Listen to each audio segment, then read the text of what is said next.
તમે તાદાદમાં કહો તોય ભલે ને તમે જે કહો તોય ભલે એ બેનો સંબંધ હતો પોતરાનો ચોખાનો બેનો સંબંધ હતો પણ સદગુરુએ પોતરું કાઢી નાખ્યું છે એટલે ચોખ્ખો જ કરી નાખ્યો છે પછી તમે તાદાદમાં કહો કે તમે જે હાથમાં કહો એ બધું જ છૂટી ગયું હવે તમને દેહ બાદ કરી દીધો તમને ને મને અને પછી પાછા દેહમાં રહી તો એનું છે કે નહીં તો આને ફોતરું તું ખડી નાખ્યું ચોખ્ખો કરી નાખ્યો તો ઉગવાપણું નહોતું પણ પાછો ડાંગરે કેમ સડ્યો સમજાણું એટલે ડાંગરે સડ્યો નકર સડે એમ કીધું કે જો કોઈ સદગુરુને શરણે જાય તો સદગુરુ દયાળુ છે એટલે બાઈ જાલીના 52 માંથી બહાર કાઢે કે તું તો 53 માં છો તારા 52 ને કાઈ લેના દેના નથી કે આત્મા ક્યાંથી આવે ને ક્યાં રહેશે કે તમારો મારો પ્રેમ છે ને ત્યાં જ પરમાત્મા વસે છે બીજે ક્યાંય વસતા નથી મારવા હે 52 નું વન તો ગુરુ મારા પલી પેરે મોરિયો 52 નું વન તો ગુરુ મારા પલી પેરે મોરિયો કોણ આવીને વેડી જાશે ઓલાલ આત્મા ક્યાંથી આવ્યો ને ક્યારે છે કોણ આવીને વેડી જાશે ઓલાલ આત્મા ક્યાંથી આવ્યો ને ક્યારે છે આ ગુરુ મહારાજ આ 52 નો બાદ કરાઈ નાખ્યો ભલી પેરે મોર્યો આ 52 નું વન કે હવે આને જે 53 માં રહ્યો છે હવે યાને કોઈની તાકાત છે કે આને વેડવાની કોઈની છે હવે કોઈની તાકાત ને હાલતી નથી હવે તો હું પોતે ખુદ સૌ મારા સિવાય કોઈ બીજું નથી કીધું ભલી પેરે મળ્યું સદગુરુએ દયા કરી આપણી પોતાની ઉપર અને 52 નો બાદ કરાવી નાખ્યો અને પછી કે હવે તું કોણ છો હું પોતે છું હવે મારા સિવાય કોઈ નથી આ 53 માં બોલી નથી કે હું છું તો કોઈ 53 નો 52 નો બાદ અને સદગુરુએ ભલી પેર એટલે કે આપણી પર એટલી કરુણા કરી સદગુરુએ કે આ ત્રિવિધિના તાપમાં બળે છે કે આને બહાર કાઢ્યા અને જીવ કરતા હતા એટલે એનો સદગુરુએ શિવ બનાવી દીધો શિવ હતો જ તે પણ આપણે સમજણના ઘરમાં લાવ્યા સદગુરુએ એટલી આપણી પર કરુણા કરી બીજું કાંઈ સદગુરુએ કર્યું પછી મને તમને સમજણ આપી પોતાની અને આપણે તો લાંબુ કરે જાય છે એટલે મેળ પડતો નથી સૌદ દેવ તો ગુરુ મારા સોકી દારો મેલિયા સૌદ દેવ તો ગુરુ મારા સોકી દારો મેલિયા 15 માની પૂછું સૌ તમને પ્યારા હોલાલ આત્મા ક્યાંથી આવ્યો ને ક્યારે છે 15 માની સૌ તમને પ્યારા હોલાલ આત્મા ક્યાંથી આવ્યો ને ક્યારે છે એ ગુરુ મહારાજ કે 14 ઇન્દ્રિય પર તમે એક દેવ મૂકી દીધો છે આ 14 ઇન્દ્રિય પર 14 દેવ મૂક્યા પણ આ કોઈની આધારે 14 ઇન્દ્રિય હાલી રહી છે તો કઈ 15 માં છે ને એના આધારે હાલી 15 માની હું તમને પૂછું છું કે ઈ કોણ છે કે તું પોતે છો અને તારા આધારે જ આ 14 ઇન્દ્રિય 14 દેવ કામ કરે છે 14 ઇન્દ્રિય કામ કરે છે આગળ તું નો ને તો ઇન્દ્રિય આગળ બધી જ બંધ પડી જાય મામલે નીકળી જાય એટલે કે ઇન્દ્રિય પર દેવ કે કામ કરે નહીં દેવ ખાઈ જાય પોતે ખાઈ ગયો એટલે બધી ઇન્દ્રિય પર બધા 14 દેવ ખાઈ જાય મહાદેવ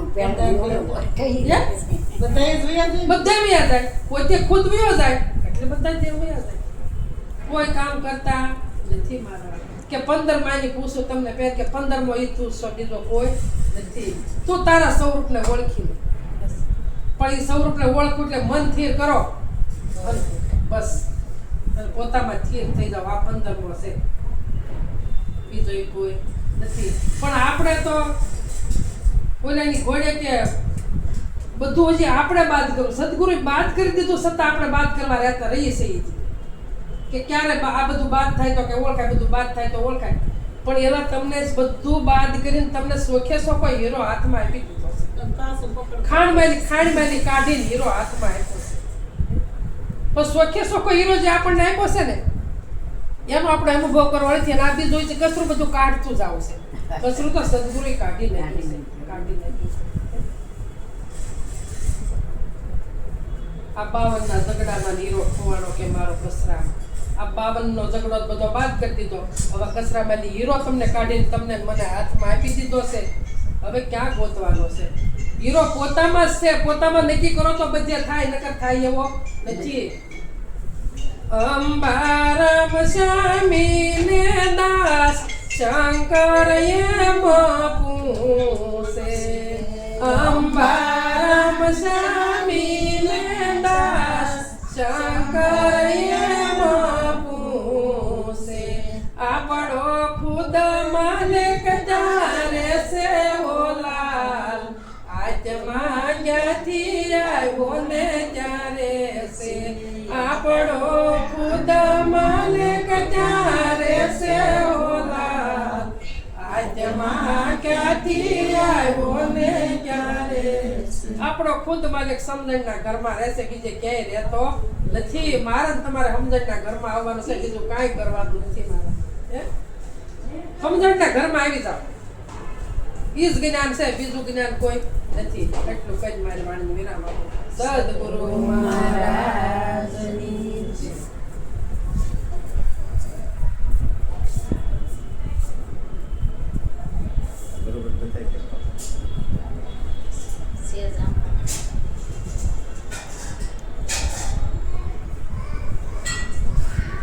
સદગુરુ મહારાજની જય. કારણ કે જે આત્મા છે એનો જ્યારે શરીરનો ભાવ આપણને જ્યારે થયો ત્યારે એ જીવ બન્યો. નગર એ શિવ છે, એક આ રહોડું છે અને આ વોલ છે. પણ આડો શું પીડ્યો છે? આવરણનો પડદો કે આ દિવાલ આ પડદો કાઢી નાખીએ તો તમે શું કહેવો? રહોડું કહેવો કે આ રૂમ કહેવો? બે મટી ગયું કે એક થઈ ગયું? આ ભૂલ છે, બીજી કોઈ વસ્તુની ભૂલ છે નહીં. આ દેહ હું દેહ મારો એટલે જીવ બન્યો. નકર શિવ જ છે. એટલે ગુરુ મહારાજના શરણે આપણે જયારે દેહ ભાવ અર્પણ કર્યો એટલે એ બ્રહ્મ ગુરુ મહારાજે બનાવ્યો નથી, બ્રહ્મ છે. પણ આપણને જે ભાવ હતો એ છોડાય. તો એ ભાવમાં તમારે મારે ઉભું રહેવું પડે. અને જેને એ ભાવ છૂટી ગયો હોય એ જ આ ભાવ પકડાવે. અને એ શબ્દ તો જ છૂટે, નકર છૂટે નહીં. આ મકાન બનાવ્યું તો ઈટું કપચી રેતી બધું ખટારા મોઢે લાવ્યા, લોખંડ બધું કારીગરો લાવ્યા, પણ આકાશ ક્યાંનું લાવ્યા? બીજા પાડી ગયો તો ક્યાં જવાનું? આત્મા આમ જ છે, એને આવન જાવન નથી. આ તો પડદો આડો પીડ્યો છે. અને પડદો જો કોઈ સંત હટાવી લે તો એને આવન જાવન છે નહીં. પણ પછી પાછો તમે પડદો પકડી લ્યો તો કોઈ ના પાડતું નથી. અને સત્સંગ એક ધારા ઈ જ રહેવી જોઈએ તો જ એ પાછળવાળા ધીમે ધીમે ધીમે ધીમે મુકતા. પણ હું જ વિધિ વિધાનમાં હોઉં તો તમને હું છોડાવ? એમ જ તમને રાખ. અત્યારે કેટલી લક્ઝરીઓ હાલે છે અને બધે પરમાત્માને જ ગોતે છે, પણ હજી કોઈને મળતો નથી. એટલે મહાપુરુષોએ કીધું કે માનતા લઈને ડુંગરના 1000 પગથિયા ચડવા, એક જ વાર માનવનું માનતા લઈને માનવનું રૂપે પગથિયું ચડી જાવ ને એટલે બધો ડખો મટી જાય. કે હું પરમાત્મા છું, કે મારી સિવાય બીજું કશું છે નહીં. આ એક જ પગથિયું ચડવાની જરૂર છે. કથાકારો તમે જુઓ, કથા વાસે અને તમને એમ કે રૂપિયાને તમારે શું કરવા? એ રૂપિયા કાંઈ કાયમ નહીં આવે તો એ પૈસા લઈને હું કામ કથા વાસે છે? આ કાલે વિચાર કરી. રૂપિયા તમારે કોઈ જાતના કાયમ નહીં આવે, રૂપિયા તમને મોક્ષ ગતિ નહીં અપાવે તો એને એમને વાંચવી જોવે ને.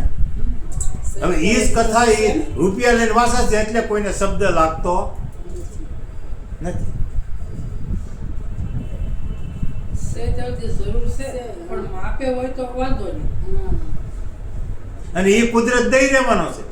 આ તો તમને ને મને વિશ્વાસ નથી. મોટી જગ્યાની મારી પાસે અહીંની બહાર કોઈ અંબાવી કેમ હતું? ગમે એવું ભોજન કે ગમે એ હતું? હે અંબાવી કેમ કોઈ હતો? એમ પૂરું પાડ્યું. તો 9 મહિના પૂરું પાડ્યું અને વોર્ડના પીછડા હોતા દોડવા માંડો ત્યાં દીવાલ આડી નહીં આવે. અવળું આ પોલાણ છે તો આમાં ભૂખ્યા મારે નહીં. તમે હું બધા કરોડપતિ બનવા જ આવ્યા છે તો કેમ કરોડપતિ નથી બનતા ભાઈ? કારણ કે પૂર્વ જન્મનું દીધેલું દાન અને આ જન્મની મહેનત તો આ ત્રણેય વસ્તુનો જો યોગ થાય તો જ બનાય. બાકી બનાય એવું નથી. કોઈ ભિખારી બનવા આવ્યા નથી. જોતું જ છે. અને ખાવામાં કોઈને ઘટવા દેતા હો નથી. ઉઠ્યા ઉઠાડ્યા પણ પૂરાય. પૂરા એમ જો પક્ષી છે એ ઝાડવાની ડાળ માથેનું ઊભું છું, પાંખું ફફડાવીને ઉઠ્યું, લાખો મણનો ઢગલો છે, પેટ ભરી લીધું, ખીસું ભર્યું. કાલ આવી એવી આશા છે અને કદાચ કાલને આવશે કે તમે ગુણ્યું ભરી લીધી છે, હું શણ ખા, છતાં એને ઘટતું નથી. અને તમારે મારે એટલું છે તો એ ઘટે ઘટે અને ઘટે. પરમાત્માનું નામ લેવું નથી. નકરી કોઈ વસ્તુ તમને મને ઘટવા દે એવું નથી. જરૂર પ્રમાણે દેતો જ ગયો છે પણ સંતોષ નથી. અને સત્સંગમાં બેઠા છે ત્યારે એક સવાસો આપણો ખાલી જાતો નથી. નકર ક્યાં સુધી ના તો 21,600 કાળ ખાય છે. ગંગા સતીમાં કહી ગયા અભણ હતા તો જુઓ સવાસાની ગણતરી કરી છે. પણ તોય આપણે વિચાર કરતા હા શોર્ટકટનો સીધો જ રસ્તો છે. પણ જો તમને મને સમજાય તો. અને માનતાઓ કરીએ મળે એમ નથી. અનાદિકાળથી કરતા આવ્યા અને હજી કરીએ તો મેં કીધું એમ તમારે ખેતર ખેડાઈ જાય, લેવાઈ જાય, માનતા કરીને ઝાડવાન સાંયે બેસી જાય.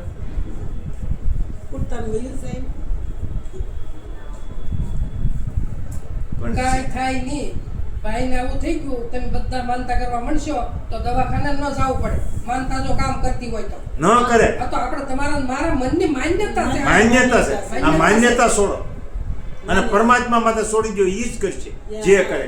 ઘણા એમ કે અમે ગુરુ મહારાજ હા ગુરુ મહારાજ ને ઓલે ગયા અને કે ગુરુ મહારાજ મારી હારોહાર હતા, મને આમ છું તેમ છું, દવાખાને ગઈ તો ગુરુ મહારાજ હારોહાર હતા. તો ગુરુ મહારાજ હારોહાર હોય તો દવાખાનું શું કામ આવે? માન્યતા છે ને, આપણા મનની માન્યતા છે મનની. કર્મમાં લખ્યું નહીં. કર્મનો સિદ્ધાંત વાંચો ને તો એમાં સત્ય એવું બધું. બસ એમ કર્મ છે એ તમારે મારે ભોગ્યો વિના કોઈ બાને છૂટક્યો છે જ નહીં. એનું કારણ છે કે જ્યારે આ પિંડ ઘડાણો ત્યારે એની હારવાર કર્મ છે ને એ ઘડાઈ ગયું છે. એટલે આમાં કોઈ ફારફેર કરી શકશે નહીં. આ સત્સંગ ને ભજન શું કામ કરવાનું છે કે આવતે ફેરે પિંડની માલિપા પાછા ન આવી એ માટે કરવાનું છે. આમાં કોઈની તાકાત નથી કે ઓછા વધુ કરી શકે. આ બાણ તો કમાઈ માથે સડી ગયું અને છૂટી ગયેલું છે. એનો વેગ છે ક્યાં સુધી હાલવાનું છે. આનો વેગ કોઈ ટાળી શકે એવું નથી. એના પ્રાપ્તમાં માંડ્યું હોય એમ જ થાય. બસ એમ જ થવા. એમાં કોઈ ફેરફાર નથી. બાજરાનો દાણો છે એ ફરીવાર ઉગે નહીં માટે પણ જે તમે લોટ કરીને પાણી નાખ્યો તો એનો તમારે રોટલો કરવો જ પડશે. આ સમજાઈ ગયું? એમાં રોટલો ઘડાઈ ગયેલો જ છે. એટલે આમાં કોઈ ફેરફાર કરી શકવાનો નથી. ત્યાં કોઈની તાસી લાગે એવું નથી. પણ એમાંલી બહાર નીકળવાનું, માનતાઓમાંલી બહાર નીકળવાનું આપણે ગુરુ શ્રેણી ગયા છે. અને એમાં ને એમાં પાછા હોય તો ગુરુ શ્રેણી ગયા ન ગયા એમાં કોઈ જાતનો ફરક નથી. ગમે ને તમે જાઓ, બાકી એમાં કોઈની તાકાત નથી કે ફારફેર કે મીનમેક કરી શકે. અને મીનમેક કરવા માટે ફરી વાર આમાં નથી જવું. એ માટે એટલે જ આત્મા અધ્યાયની માલિપા કૃષ્ણ ભગવાન 26મો શ્લોક લખ્યો કે હે અર્જુન કે જ્ઞાન માર્ગ જે કેવો છે કે ફરી વાર આમાં જન્મ લેવો પડે નહીં. અને કૃષ્ણ પક્ષ અને શુક્લ પક્ષ બેની વાત કરી. શુક્લ પક્ષ છે એ માર્ગ માથે હાલો તો ફરીવાર અવની માથે તમારે મારે આવવું પડે નહીં. અને કૃષ્ણ પક્ષ છે એમાં તમે હાલો તો ઉષા નીસો અવતાર મળે, પણ મોક્ષ ગતિ ન મળે. આ વાત કરી ગીતાજીની મારી. અર્જુનને એ જ પરમાત્મા એ સમજાય અને એ જ તમારે મારે સમજવાનું છે. આ બે માર્ગ સૃષ્ટિનું સર્જન થયું જ્યાંથી પરમાત્મા એ થાપેલા છે. કૃષ્ણ માર્ગ અને આ જ્ઞાન માર્ગ એટલે કર્મ માર્ગ અને જ્ઞાન માર્ગ. કયા માર્ગ માથે હાલવું એ તમારે મારે વિચાર કરવાનો. કર્મ માર્ગ માથે આપણે હાલશું તો ઉષાની 100 અવતાર આવશે.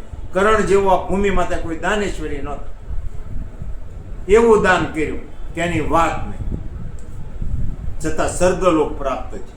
સ્વર્ગની માલપા ગયા પુણ્ય લીધી. એ વખતે હોનાની થાળી, હોનાના લાડવા, બધું હોનાનું જમવા આવતું હતું. ત્યારે કરણ રાજાએ કીધું કે ભગવાન કે હા કે આનથી મને તૃપ્તિ થતી નથી, તો કે તમે જેવું દીધું એવું તમને મળ્યું. તો કે તૃપ્તિ નથી થતી, તો કે કાલે દીધેલું, તો કે હા, તો કે હું કીધેલું, તો કે હોનાનું દાન જોતું હોય તો મારા ત્યાં, અને જમવું હોય તો પાંડ્યું હોય ના, તો કે આંગળી સીધી, તો કે હા, તો કે આંગળી મોઢા સામું રાખો તો ઓડકાર આવ્યો કે ભગવાન મારે આ કરવું તો મૃત્યુ લોકમાં પાછું જવું પડે. હું કીધું જવો મોક્ષ ગતિ નહીં, હા પાછું આવવું જોઈએ. મૃત્યુ લોકમાં પાછું જવું પડે. બિલખાની મારી પાસા બિલખાની કે મૃત્યુ લોકમાં જાઓ છો ભગવાન, પણ આ બધું તો કે તમે આપ્યું છે વૈભવ તો ભેગો, તો કે વૈભવ છે એ મને તમારું નામ યાદ આવવા દે છે નહીં. તો તમારે મને ત્યાં જરાક ઈશારો કરવા માટે આવવું પડશે. પડે. તો કે આવું ખરો, પણ ઈશારામાં જો તમે સમજો તો તો એનો તો એ વિશે બહુમાં લાગ્યો છે ને. હવે બિલખાની માલપા આવ્યા શેઠ સંગાળચંદ સંગાવંતી રાણી તરીકે બજારે નીકળે, પણ જેવા તેવાને તો આમ હાથ લટકા કરી જાય. બજાર આંકડી બિલખાની પડતી એને લીધે આ વૈભવને લીધે. ઓલું દીધું હતું ને એ વૈભવ પાછો આવ્યો ભેગો, અભિમાન આવી ગયું. અભિમાન આવી. ત્યારે એ વખતે શેઠ સંગાળચા અને સંગાવંતી રાણી એટલો વૈભવ ક્યાંય મેળ પડે નહીં. પછી ભગવાનને એમ થયું કે આને મોકલ્યા ખરા, પણ મારું નામ લેવું ભૂલી ગયું. 12 મહિના થયા અને જ્યાં ધનતેરસ આવી એ વખતે સોપડા પૂંજન કરવાનો ટાઈમ આવ્યો. ચોપડા પૂંજન કરવું છે. દાંત દાસી કચરા પોતા કરે, પાણી ભરી આવે, કપડાં ધોઈ નાખે, બધું દાંત દાસી કરે. એ વખતે શેઠ સંગાળચાને વિચાર આવ્યો, પૂંજ છે ને મોખરે કે દેવી તો કે હા કે આપણે કાલે સોપડા પૂંજન છે, ધનતેરસ છે, કાલે કોઈનું પાણી ભરેલું હાલ છે નહીં. પાણી ભરવા તમારે જાતે જવું જવો. હા એ વખતે કાંઈ વાંધો નહીં કે કાલે હું પાણી ભરવા જાઉં, પણ હોનાનું બેડો ને હોનાની ઈંટો અને એ શણગાર સજેલો. બિલખાની બજાર હાંકડી પડે, જેવા તેવાનો તો બેડા પાડ્યા જાય છે. ગામને પાદર ગયા, વીડો આસો કરીને ઉલેસીને જ્યાં ત્યાર કર્યો. ભગવાન કહેવાય અહીંયા જરાક હું ઈશારો કરો. કરું, જો સમજે તો. આખું વેણ હતું ટપીને આવ્યા કે બેટા બેનબા, તો કે હા કે મને એક સાલ્યું પાણીનું પાવ ને, તો કે આજ તો મારે સોપડા પૂંજન છે, વિમાન છે ને, અભિમાન છે. પાણી તમને પાવ તો મારું બેડું ભરાઈ જાય. તો કે બેનબા બેડું ઉટકી નાખજો, વીડો પાછો ઉલીસી નાખજો, પણ એક સાલ્યું પાણી પાવ તો કે પાણી પીવું જો વેણ ખોલ્યું જાઓ. બેનબાઈ હું ટપીને આવ્યો છું, એ તો મેં જોયું છે, પણ મને એમ થયું કે બેની વીવડો ઉલીસીને આસો કર્યો અને ઠંડુ પાણી છે એક મને વાટક્યો પાકે, મારે આખું બેડું જોતું નથી. તો કે નહીં, મારે સોપડા પૂંજન છે, પાણી તમને પાવ તો મારું પાણી અભડાઈ જાય. જવો જે આપણી છે ત્યાં કાંઈ વાંધો નહીં બેન, ન પાવ તો કાંઈ નહીં. પાયું તો નહીં, પણ બે ટુકારા કરી લીધા. એ કે તમારી જેવા તો લંગોટા હાલ્યા જાવ. ઓળખ્યા નહીં ભગવાનને. ઈશારો કરવા આવ્યા છે, હા પણ અભિમાન આ તમને મને વૈભવ હક લેવા દેતો નથી. કોકને રૂપનું અહમ છે, કોકને ગુરુનો અહમ છે, કોઈ સમજ્યા નથી ને મારી જેવું કોઈ ભગત નથી તો એ જ્ઞાનનો અહમ છે. આ અહમ તમને ને મને હક લેવા દેતું નથી. કાંઈક નો કાંઈક અહમ છે. હે મધુબેન ને ઓલા ઉદેશભાઈ ત્યાં ગઈ. શું થોડા થોડ એટલે બધા દાદા દાદારે જઈ આવે મોઢે એટલે ઈ ઓલા ભાઈ નો વહી ગયા મધુબેન ના ઠીક, તમારે કાંઈ ખગું થતું છે એટલે બેન ના વેવાય થાય હા હા ઠીક હા મમ્મી ની દાદા દેનારે જઈ આવે ને એટલે હક લેવા દીધું તો કે કાંઈ વાંધો નહીં બેન, ન પાતો તારા મનની મરજી. બાપુ ન્યાલે નીકળે ગામને ગોંદરે સમાધિ લગાવી બેસી ગયા. અહીંયા દાઢીએ ઘોડે ઠેરાવી એ કે આ સમસ્યા નહીં, હવે શેઠ પાસે જવા દે. શેઠ પાસે ગયા છે પણ શેઠે તે વાણોતરમાં લઈને દુકાનમાં લઈને વૈભવમાં લઈને ઉષા આવ્યા નહીં. હરપનું રૂપ લીધું અને નથ દીધું. કોને? સંઘાર છે. અને સોપડા પૂંજન છે એટલે આગું કીધેલું. કેમ આપણે સત્સંગનો મેળાવડો કરતા ને બધાને કીધેલું એમ પબ્લિક માતી નથી.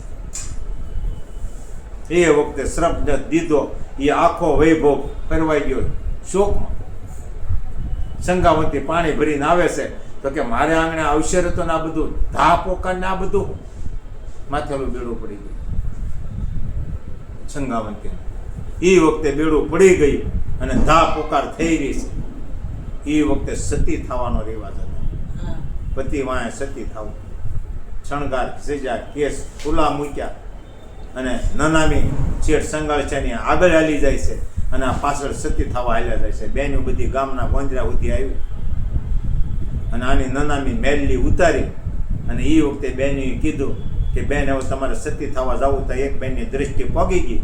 ગુરુમુખવાળા વળી છે તે દ્રષ્ટિ પગી ગઈ કે સતી થવા જવું છે પણ અહીંયા સંત બેઠા છે જ્યાં તમે સંગાવતીને કે નમન કરતા જાઓ અને પછી તમે જાઓ ને અમે આયલા પાછા વળી જાય. હવે આંખ્યું બંધ કરીને બેઠેલા છે અને આની નમન કર્યું તો બીજા બેન બોલ્યા કે બાપુ તો કે હા કે આ બેન તમને નમન કરે છે તો કે અખંડ સૌ ભાગ્યવતી. આશીર્વાદ દેજો. ત્યાં પડાળ ખુલી ગઈ કે બાપુ તો કે હા કે મારું ભાગ જેવો બાજુમાં નનામીમાં છે તો કે નો ઊભા થાય અને ચેટ સંગાળશાને ઊભા કર્યા. નનામી ખોલાવી નાખી અને ન્યાલો બે વરત લઈ લીધું કે આજથી સાધુને જમાડ્યા હોય અન્ન પાણી એમ નહીં લે. ત્યાં તે પડાળ ખુલ્યું એટલે સંકટ વિના પરમાત્માનું નામ લેવાતું નથી. એટલે કીધું કે સુખે સંભાળે સોની અને દુઃખે સાંભળે રામ. ન્યાલું બે નીમ લીધું અને ભક્તિ કરવા માંડ્યા. પણ ભગવાન કહે છે કે આ ભક્તિ બરાબર કરે કેમ છે જો પરીક્ષા લે છે. 12 દિવસ સુધી પહેલી એવી જામી કે કોઈ સાધુ સંતો તો આંગણે નથી આવતા પણ કોઈ પશુ પક્ષી આંગણે આવતું નથી. 12 ઉપવાસ થયા. એમ કરતા કરતા 13મો દિવસ થયો ત્યારે ભગવાનને એમ થયું કે આ 12 દિવસ થયા પણ કોઈ અન્ન વસ્તુ કે કોઈ વસ્તુ મોઢામાં મૂકી નથી. હવે પરીક્ષામાં પાસ છે પણ હજી વિશેષ પરીક્ષા કરવા કે લેવું જાવ. એ વખતે ગામના સીમાડાની માલપા આવો આવો તમે તાર વાંધો ને આવો. દોરો લેવા આવ્યો. દોરો લેવા આવ્યો. હા આવો ભાઈ.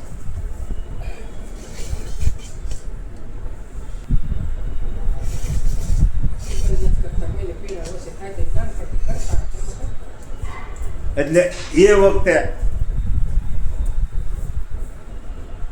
ગોવાળિયાએ કીધું કે તમને વિશ્વાસ આવે તમે ગાવું સારવા ગયા હતા તો એક માઇકમાં ઝાડવા નીચે બેઠેલા છે મહારાજ. હે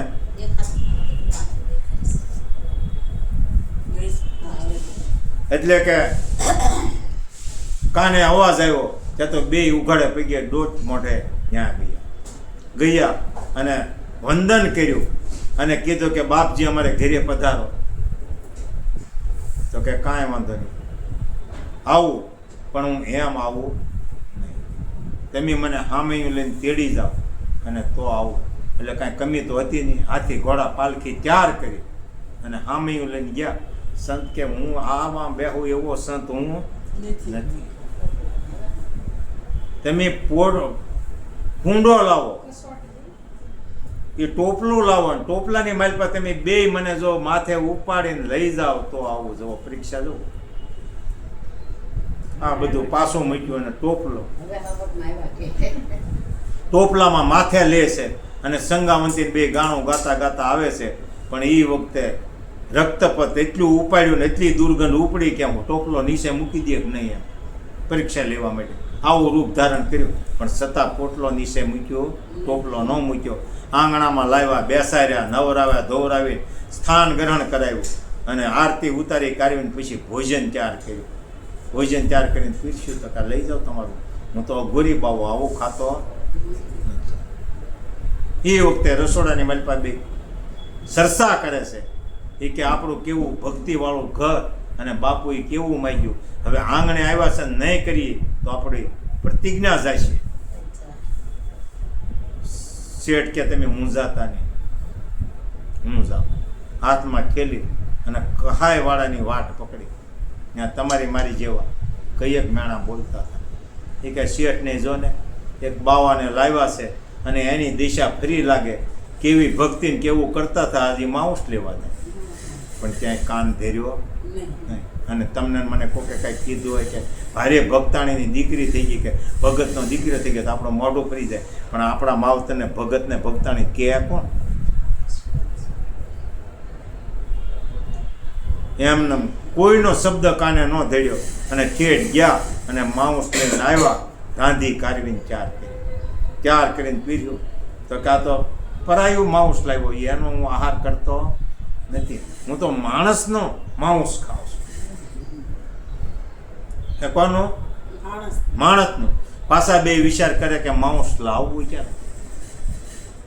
એમ કરતા કરતા પાછો વિચાર આવ્યો એ કે આપણો શેરલૈયો છે અને બોલાવી બીજો માગ્યો મળશે નહીં. અને પરમાત્મા એ દીધો છે ને પરમાત્મા માગે છે ત્યારે પણ કરી દે. હવે એ વખતે માણસને મોકલ્યો અને શેરલૈયાને બોલાવે છે ત્યારે ન્યા પાછું સાધુનું રૂપ લઈને હામા મળ્યા, બ્રાહ્મણનું રૂપ લઈને. શેરલૈયા તો કે હા એ કે તારા માવતરને એક બાવાને લાવ્યા છે અને એ તને મારીને એનું માઉસ ખવડાવશે એટલે તું આયલો ભાગી જા. ત્યારે ભક્તિનો માર્ગ છે અને એ જ બીજ ત્યાં પ્રગટ થયેલું. હું બોલે છે કે ભાગવું તો મારી ભમક્યા લાગે માને બાપ, આજ ભાગવું નહીં. આ કાયા કાલ ત્યાં રાખમાં રોળાઈ જાય એ કરતાં કોઈને મોઢે જાતી હોય તો એ જેવું ઉત્તમ એ કે નહીં. ઉડતો ઠેલો ખંભામાં નાખીને દોટ મૂકી આવ્યા ઘરે આવ્યા અને તરત જ કીધું કે આ રીતે કરવું કાંઈ વાંધો નહીં. આ કાયા તો ત્યાં પડી જવાની હતી પણ જો પરમાત્માને આ સંતને મોઢે જો જાતું હોય તો એમાં મને કોઈ જાતનો વાંધો નથી. માથો કાપીને અને શીકે ચડાવ્યું અને બે જણા આની રસોઈ બનાવીને આપી. પાછો અઠ કરી એ કે તમે આ જે નકામી વસ્તુ હતી એ આપી અને શીશ તો તમે શીકે ચડાવી. અને તો કે તમે કયો એમ ભગવાન પણ તમારે પ્રસાદ તો લેવો જ પડશે. બે કાલાવાલા કરે છે તો કે શીકે ચડાવ્યો ની શીશ તમે ખાન. ગુરુ મહારાજે શું માગ્યું કે બીજું કાંઈ? અને હું કામ માગ્યું? કર્યો કરે વિચાર? 9 મહિના માના પેટની માલ પાતો તો શીશ ઊંધે માથે. શીશ ક્યાં હતું? ઊંધે માથે. બહાર આવ્યા એટલે હું સૌ સીતું શીશ થયું. ત્યાં તાણ્યા રહેતા ભરેલું થઈ ગયું, સીધું છોતા. એટલે માગ્યું કે ભગવાન ગુરુ મહારાજ કે આ જ્યાં સુધી સીધો છે ને અને શીશ માથે છે ને ત્યાં સુધી સીધો હાલ છે જોઈ દો. અને શિષ્ય બન્યા એને જ ખંડાવવું પડશે સુખમાં દુઃખમાં. હા એટલે એ શીશને ખાંડ્યું પણ કે એમ નહીં. સોળે શણગાર સજો, કાજળ આંધો અને આંખમાં આહું આવવું જોવે નહીં. અને હાલડું ગાતા ગાતા એ વખતે શેઠ સંગાવે છે અને સંગાવંતી ખાંડે છે. અને એની રસોઈ કરી અને જ્યાં પીરસી છે ત્યારે એ વખતે કીધું એ કે રસોઈ તમે પીરસી કીધું એ પ્રમાણે કર્યું એનોય પણ મને વાંધો નથી, પણ તમારી બીજો દીકરો છે પાછી પરીક્ષા કરી કોણ બધાને જવાનું તો છે? કે નહીં, તો કે વાંજ્યાનો હું ખાતો નથી. તારે સંગાવતી કીધું કે પરમાત્મા હજી પ્રમાણ લેવામાં તમારે કાંઈ ઘટતું હોય તો હવે તમે જોઈ લો. રસોડામાં જઈને શરીર લઈને કટાર હાથમાં લીધી એ કે 8 મહિનાનું પેટની માલપા ઉદર છે, બાળક છે. કયો તો તમને પેટ છીરીને બતાવું. એ વખતે પરમાત્મા પ્રગટ થઈ ગયા અને તે દુહો લખાણો કાઠિયાવાડમાં કોકદી ભૂલો પડી જા ભગવાન, તને સન્માન કરવું મોઘેરા અને તને સર્ગ ભૂલાવું શામળા. આ તેદુનો દુહો લખાણો અહીંયાનો દુહો છે એનો દુહો છે. પરમાત્માને સર્ગનો બારો હાથ ન વધ્યું તો સંગાવતી હાથ પકડી લીધો અને એ વખતે સેલૈયાને હરજીવન કર્યો. તો શીશ લીધા પછી ગુરુ મહારાજે તમને હરજીવન કર્યા કે ન કર્યા? પણ દેહ ભાવ નહીં, શિષ્ય રૂપે પ્રગટ કર્યો અને એ ખાંડણીયામાં ખંડાય. જે બોલાઈ ગયું. એટલું કહે મારી વાણી ગુરુ મહારાજના શરણમાં અર્પણ કરું છું. બોલો સદગુરુ મહારાજની જય. પધારેલા હરિ ગુરુ પાછી જવાના. બે બધી વાણીઓ છે. કોણ છે? તમારો. કેતો